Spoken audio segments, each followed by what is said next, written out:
Hello, good morning, viewer. You're welcome to this week's edition of the program Issues of the Moment on MBS TV. My name is Gospel Ede, your regular host on the program. And in today's edition of the program, we'll be looking at some issues that borders on agriculture and majorly on climate change, effect of climate change on small-scale farmers. And we're going to look at the situation in Nasarawa State. Of course, climate change, as we are all aware, is no longer a new thing. It's a global phenomenon that has affected a lot of farming activities, not just farming. It has affected the environment. It has affected human existence entirely. And so we're going to be looking at the effect of this condition on the small-scale farmers in Nasarawa State. And to do justice to today's edition or topic of the program, we have in the studio our major host today, guest today is the program manager, Nasarawa Agricultural Development Program, Comrade Emmanuel Alanana. You're welcome to the program. Thank you very much, and good morning, viewers. All right, and we also have in the studio the coordinators of African Justice for Climate Change. Is a global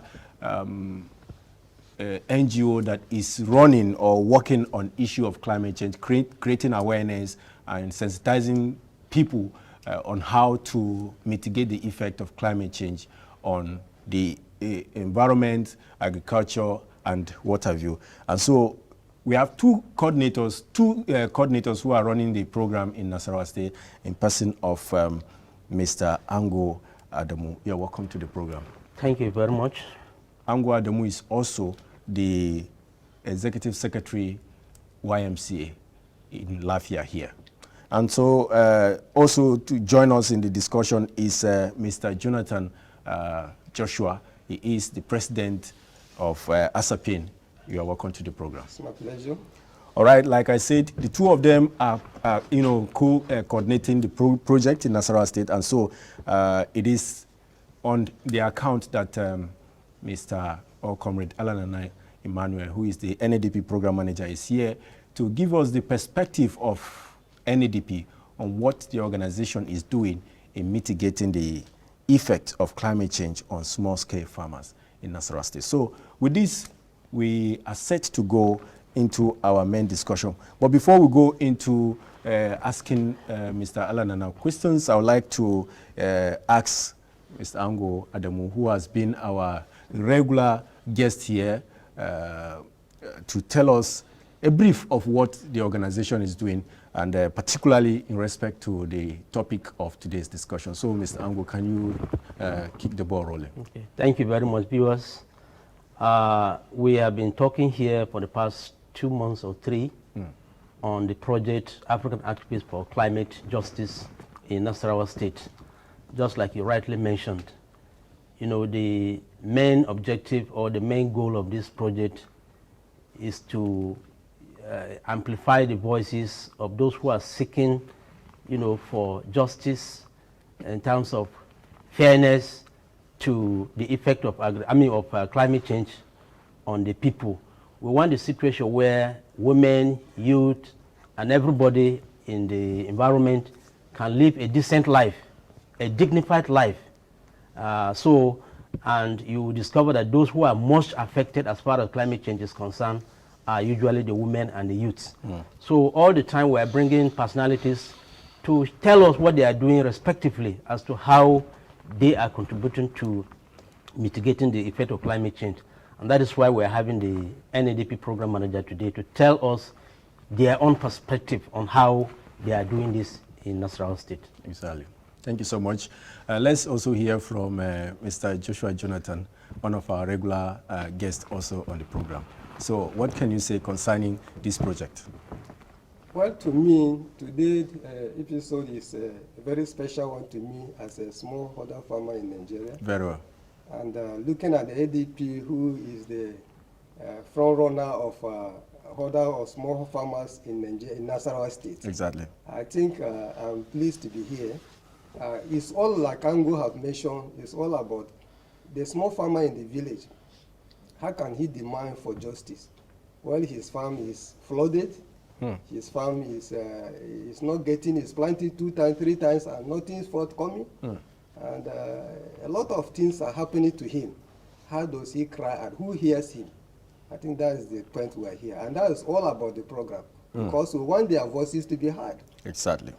And that's why we are calling the authority concerned to tell us what can they do and how can this peasant farmer in the village get his information and also work with it to mitigate what is happening to him. All right. Thank you so much. Now we'll get back to the program manager now.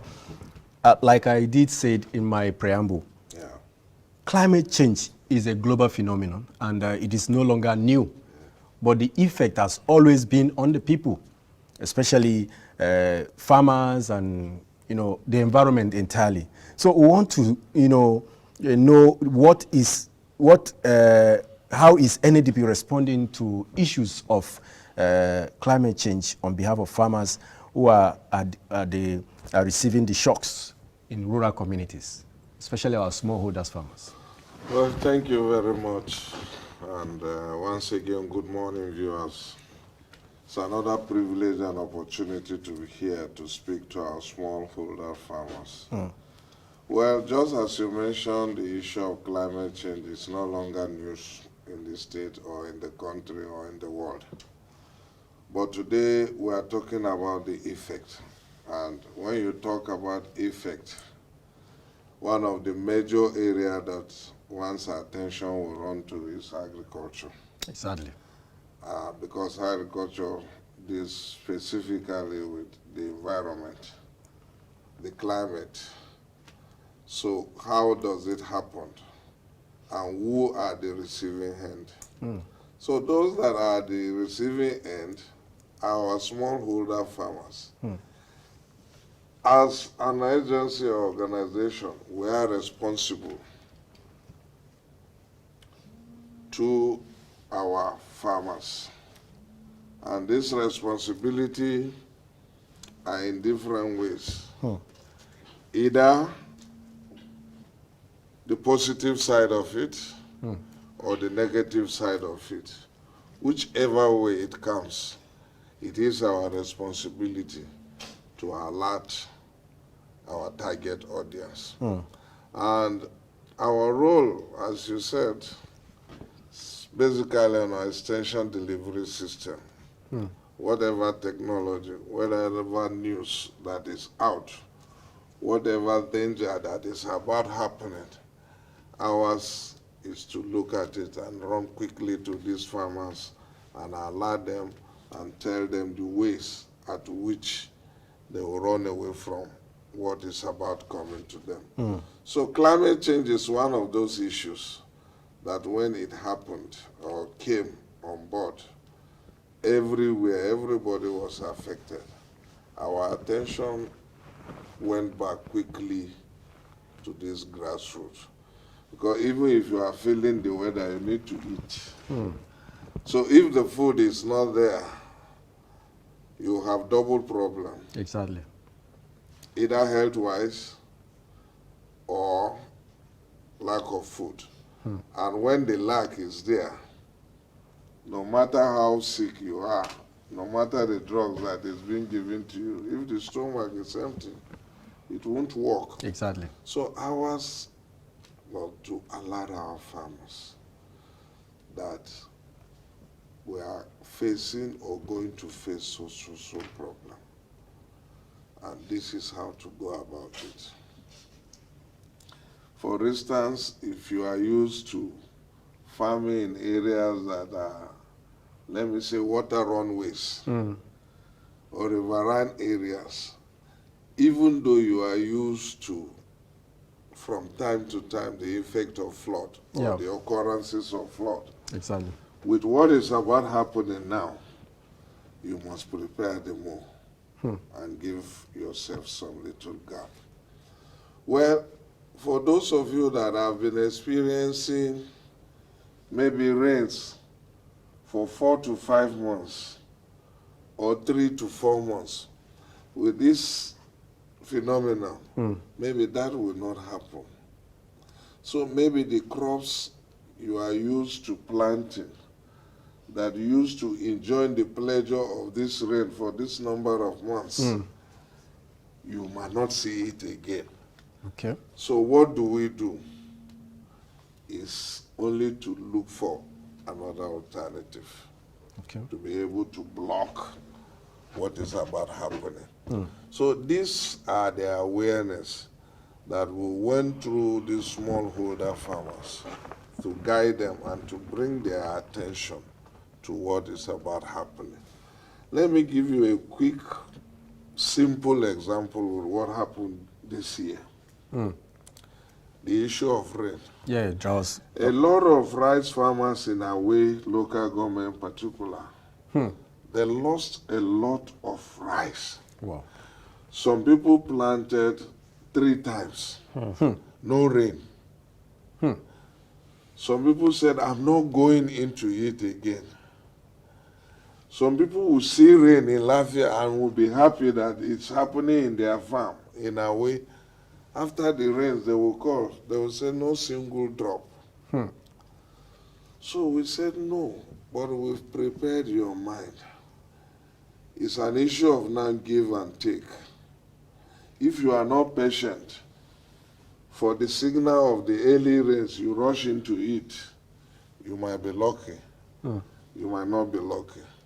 And that was what happened this year, or that is what happened, especially with some maize farmers that saw early rain. They rushed into it. Some were lucky to scale through.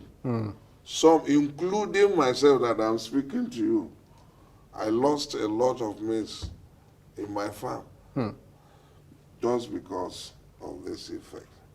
So what everybody is running after is precaution. Exactly. And if they are creating awareness, they are collaborating with us. We are the ones directly working with these farmers. So what we need to do, since that is our duty, is to allow our farmers to be cautious about what is happening. Then in the other side of our work is looking at this climate change, the effect. What variety of crops are our farmers growing? Exactly. If they maintain it, what will happen? Are they early? Are they not? For instance, based on NIMET prediction yes. for this year, by November, early November, our rains are supposed to stop. That is the prediction. Our own will tell the farmer, okay, whatever will go up to 2nd week of November or water, don't go into it. But mind you, we are not God. Even with all these predictions, even with all the issues of the climate change, we are guiding ourselves. But God has the supreme power to do and undo. So it's just like taking the camel to the river, The horse but to the you river. can't force it To drink force water. it to drink the water. Exactly. So All right. Thank you so much, the program manager. Like we did say, the coordinators of activists for climate justice, African activists for climate justice, Mr. Ango Adamu and his partner, Mr. Joshua Jonathan, have, spoken extensively on. We've spoken a lot about this, created a lot of awareness, about the impending drought, which we just experienced in the month of June and July. But I wonder why the farmers seems not to have heeded to some of these warnings. And today, as we speak, we are still counting losses, monumental losses. So in this situation, what should we do? What should the organization do? So that people don't just hear this thing and discard the information and go about doing the normal thing. Because I want to believe that it is still this our normal farming behavior that still led to what we experience today. So, as a professional in the field, what do you think should be done extra to see that people adhere to professional advice, especially given the condition we are in? The times are not normal. They are not the same. So what else should we do to change the narrative? Okay, thank you very much. Thank God both Joshua and Ango are all professionals. We have what we call early adopters.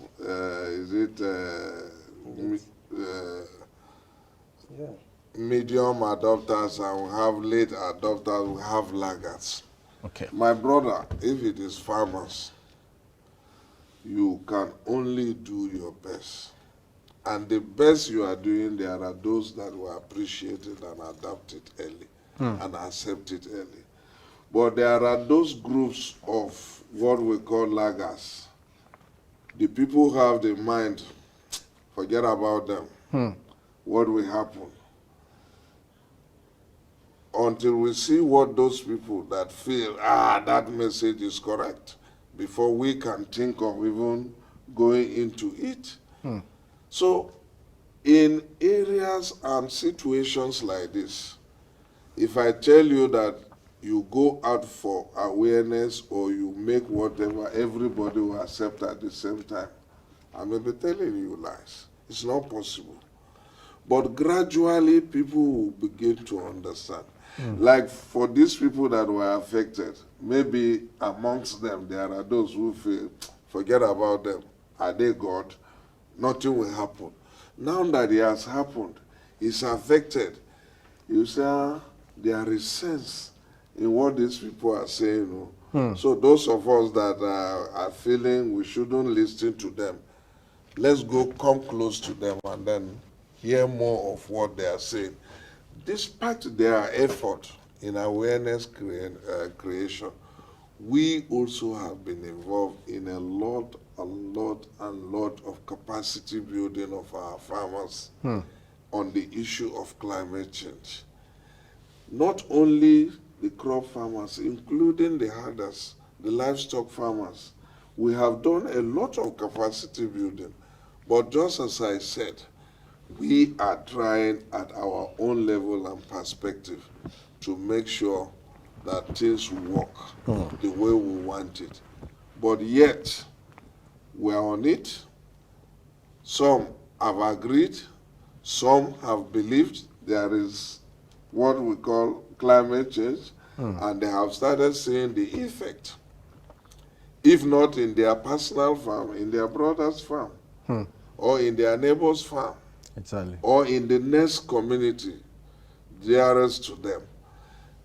Like under an ideal situation, areas that we know whether we like it or not, if they were not careful, flood will occur in those areas. This year, flood didn't occur in those areas. It's only areas that nobody believed that something will happen called flood that are happening. So we have to look at it and then ask ourselves, what is happening? It might interest you to note that even though it used to happen in those days, but today it will be raining heavily in Bukan City. And in Makodi Road here, you will not see a single rain. And all is Lafia. Exactly. So if Bukan City said it is raining in Lafia, Makodi Road will tell you it's not raining because they didn't see the rain. Exactly. So what is happening? Okay, let's take this discussion further. Mr. Hangu. Yeah. I know, like I said earlier, your organization has done a lot in creating this awareness. But don't you think with what has happened, there is still a lot still need to be done? Don't you think there is, you people should take the awareness further, the sensitization further? What are other measures that you think should happen or you should do to see that we don't experience this subsequently? Well, there's no how you can say we don't experience it subsequently. It will always come. Climate change is a global phenomenon. For instance, look at the wildfire that is happening in Europe. In a temperate world, wildfire is ravaging a lot of countries in Europe. While we're in the tropics here, that where we have very high temperatures is the opposite. So there are a lot of unexpected happenings that would come if proper policies are not put in place by government, if rules are not followed, if we are not channeling our resources properly, to defend the rights of these small people who are highly affected by climate change, more of these difficulties will continue to come. And that is why we are saying, okay, like the program manager said, they are doing a lot of capacity building. We also want, climate change is a scientific kind of thing. And we want like scientific innovation, solutions that can help farmers. We are looking at areas like tolerant varieties to be developed for people to be able to still live. Resistant varieties and so on and so forth, that our research institutions should be supported to develop appropriate technologies to match with realities on ground. There are a lot of perceptions on the side of the farmers. Some don't even believe that there is anything like climate change. They believe it is witchcraft.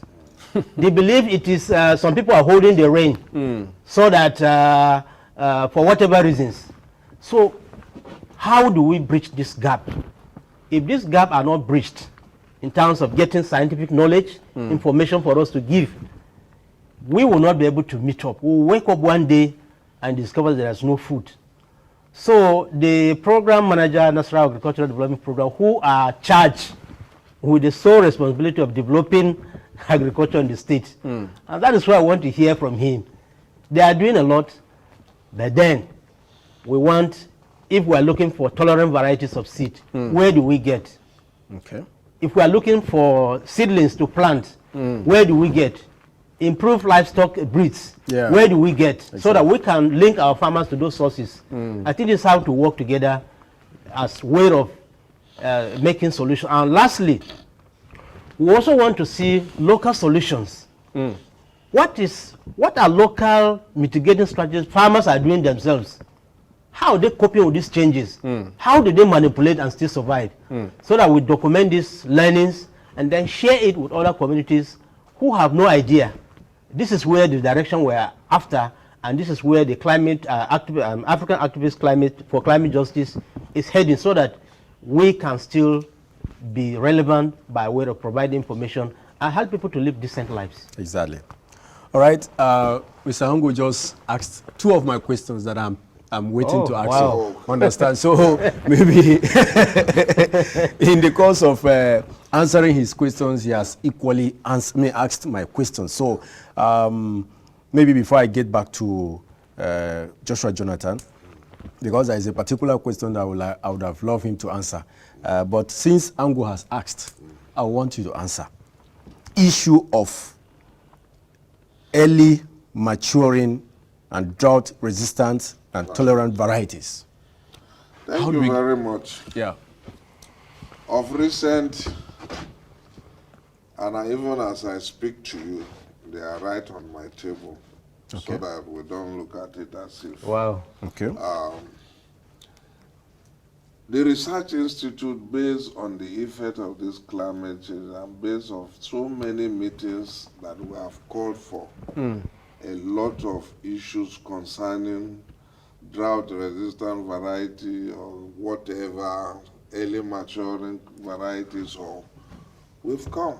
Presently, they've released more than 160 approved varieties. Okay.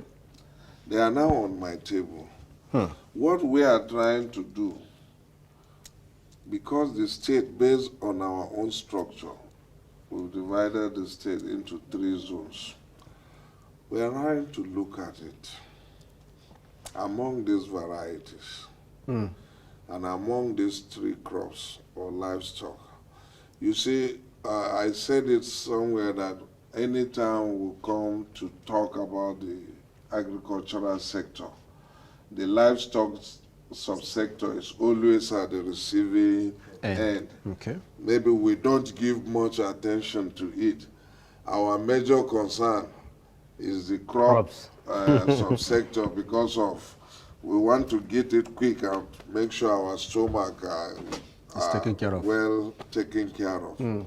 But just to answer those questions, efforts are being made and a lot of these varieties are already out. Okay. At our level here, we are trying to see how we will separate this variety. Which one fits the Western Senatorial Zone? Okay. Which one fits the Northern Central Senatorial. or Northern Senatorial Zone? Which one fits here? So that even if we are going into direct seed multiplication, we will do it zone by zone. Okay. So that we will meet the yearnings and the need of the farmers of these zones. Okay.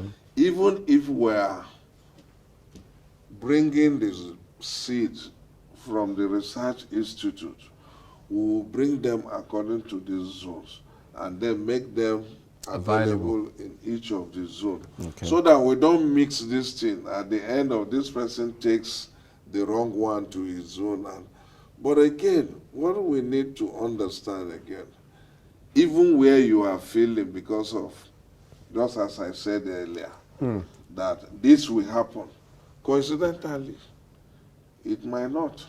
But we are only Guiding. safeguarding Yeah, of course. to make sure that we get the real thing done. And with a lot of interest of His Excellency and then collaborating partners like them who are having the feelings and the pains of these smallholder farmers, we are trying our best. We have even, just last week, we trained some extension agents, we trained some agro dealers, we trained some, what do you call them, this input Dealers. green Aggregators. Okay. with a little card. Because of this effect of climate change, a lot of research has been going on. We are now bringing a card, just like ATM card. Okay. It has been designed. We are trying to run it, and see how it goes. You don't waste time and then look for where you get moisture content material to run about it. Okay. But with that card, it's easier to move around. It's just within you. When you get to where you want to use it, you look at it. It gives you the result you want to get out of it. And then you advise these farmers immediately.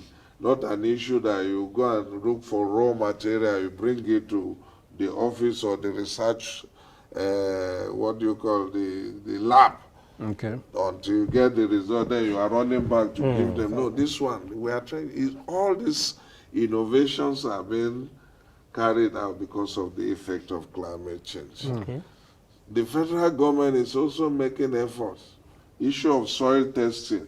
Of recent, we distributed soil testing machines to a commodity, about 5 commodity chairmen: rice, cassava, maize, sesame, and sorghum. We gave them.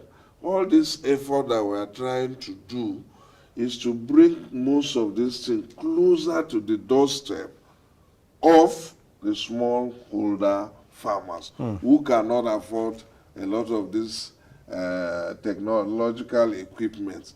So they have been modernized and bringing them close that you must not need to see the Malomingona, the extension agent, before you get what you want to get. Even you as a farmer, even you as a storekeeper, even you as input dealer, whatever, you can make use of this simple technology and determine what you want to get. But I still insist that yes, with all this effort, it's not everybody that will accept it at the same time. Exactly. we must, whether we like it or not, move gradually. Gradually. But later in those days, let me use fertilizer as an issue. Jonathan is a living witness because he worked in the public sector then. But for Ango, throughout his life, he has been a private man. We will bring fertilizer, we will keep them. Nobody is interested. They will get wasted. Now that everybody is interested in the fertilizer, where is it? So these are some of the issues that we need to look at them. Even we now, we are trying to run away completely from the fertilizer. Why? No, because of the effect. We are talking about effect now of inorganic fertilizer. Are you getting it? So a lot of things are happening. Ours is to plead with our farmers. We are not coming to change everything that they have, but we are bringing some of this technology to improve their productivity. Exactly. Thank you. Thank you so much. Okay, now, before we take a short break, I'd like to hear from Mr. Joshua Jonathan as the president of small holders farmers, small-scale farmers, and a farmer yourself. We have had this experience. Can you share with us how you handled your own case? Or do we have any experience that may be of help to us and other farmers? Well, thank you very much for this question. Like you say, I'm a farmer myself, and I also practice what I teach others to do. Okay. I don't just farm because I'm farming, but I work with technology too. All right.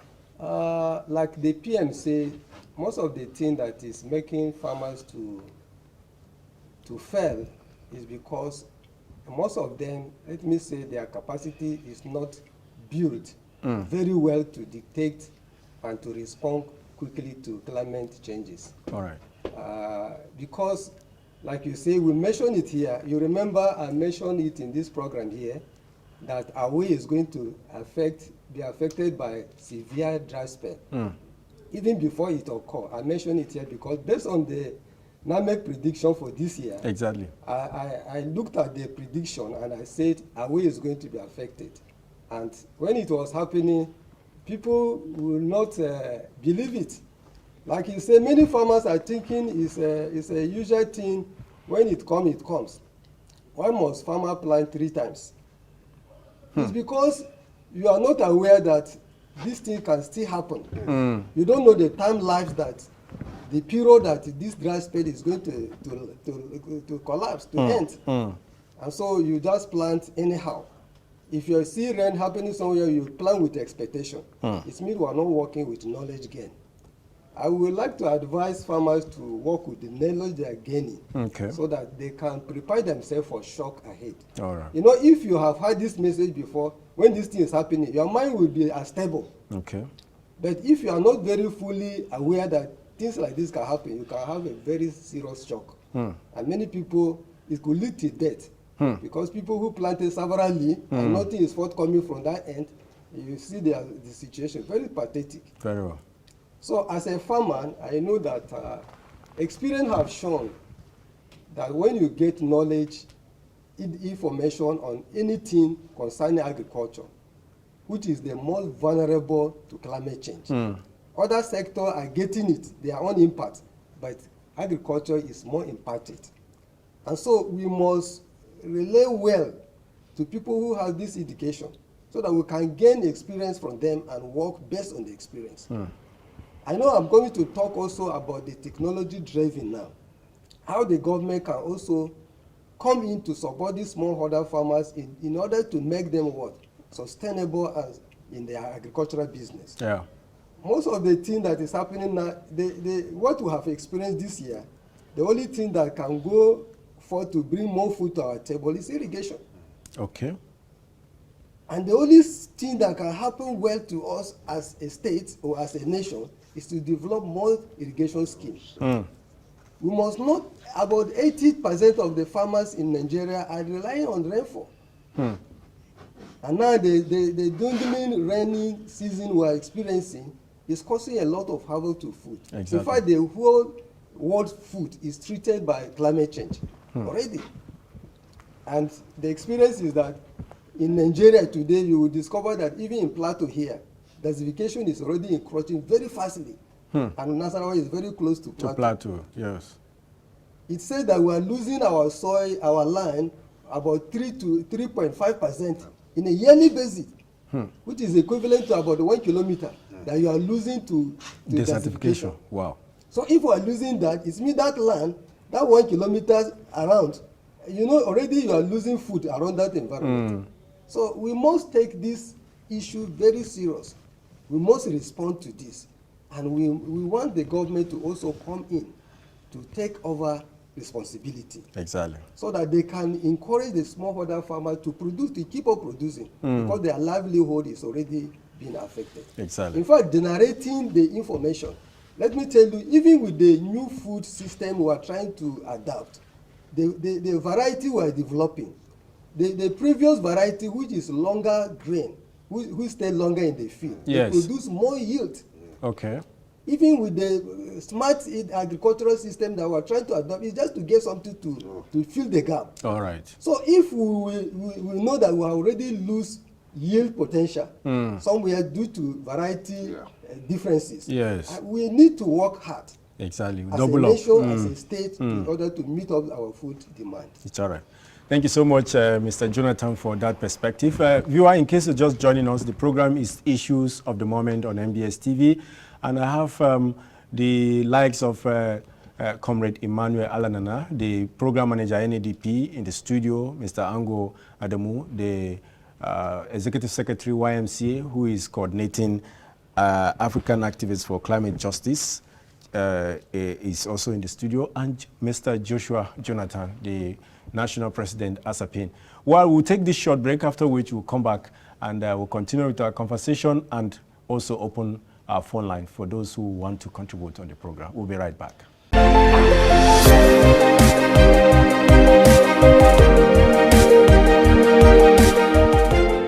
Dear esteemed viewer, you can't afford to miss your weekly most cherished current affairs program, Issues of the Moment on NBS TV. Issues of the Moment is a 1-hour live discussion and phone-in program that engages government functionaries, technocrats, captains of industries, public commentators and intellectuals on burning state and national matters of public interest. Join us every Saturday by 10 a.m. with your host, Godspower Ede, as we review, analyze and propose solutions to the challenges of our society. Issues of the Moment live, engaging, analytical and revealing. All right, you're welcome back. The program is Issues of the Moment, and we are still live in the studio with my guest, the trio of Emmanuel Alanana, the NADP Program Manager, Ango Adamu, the Executive Secretary, YMCA, and Mr. Joshua Jonathan, he is the National President of ASAPIN. And so, we are discussing effect of climate change on small-scale farmers in Nasarawa State. And so, in case you want to be part of this show, the number to reach us is 081 45 58 2389. 081 45 58 2389. That is the number to reach us on this program. And so, before we start receiving your calls, in the course of our conversation, let me get back to the program manager.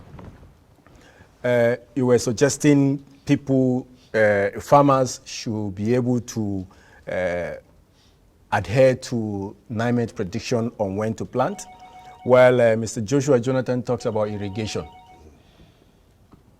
So we would like to hear from you. Let me pick this call. After that, we'll continue with the question. Hello? Good morning, sir. Yes, good morning. How is work and your program today? We are on. Fine, thank God. Your name and where you're calling from? My name is Adokpa Maman. All right, Mr. Adokpa, you're welcome to the show. Oh, thank you. I want to earlier ask a question on how we can make it better for the rural farmer to cope with the climate change and so on. Yes. I want to suggest and remind, particularly the program managers, Okay. that before we used to have extension workers in rural communities, Exactly. where they educate the farmers on what to do and how to go about it. Exactly. Now, how many of our rural farmers know about weather predictions and reports from NIMET? So, but with the help of these extension workers, information will be sent to the rural farmers, Exactly. and best practices will be initiated and possibly being adopted by farmers. But where you don't have information, you're in the dark. Exactly. So I suggest that NADP, in collaboration with the mother ministry, that is Ministry of Agri, put heads together and make sure that we have extension workers. Exactly. And if these extension workers are skillful and have sufficient information, it will help reduce the loss we have this year. Like me, I was affected. So like part of my rice farm, maybe because of heat, it started germinating, and suddenly, because there's no rain, the thing died off. So we have to repeat the rice from the farm. So, and if Mr. Amgo and his team are actually trying to also create awareness where farmers that are affected by climate change will be compensated or attended to. They also need to expand and have field workers. I don't know if they do, but where they don't have, they should find strategic hub where they could have a field worker that will galvanize information, then they process, and then know who actually is affected by climate change, and then succor can be provided. Thank you so much. Thank you.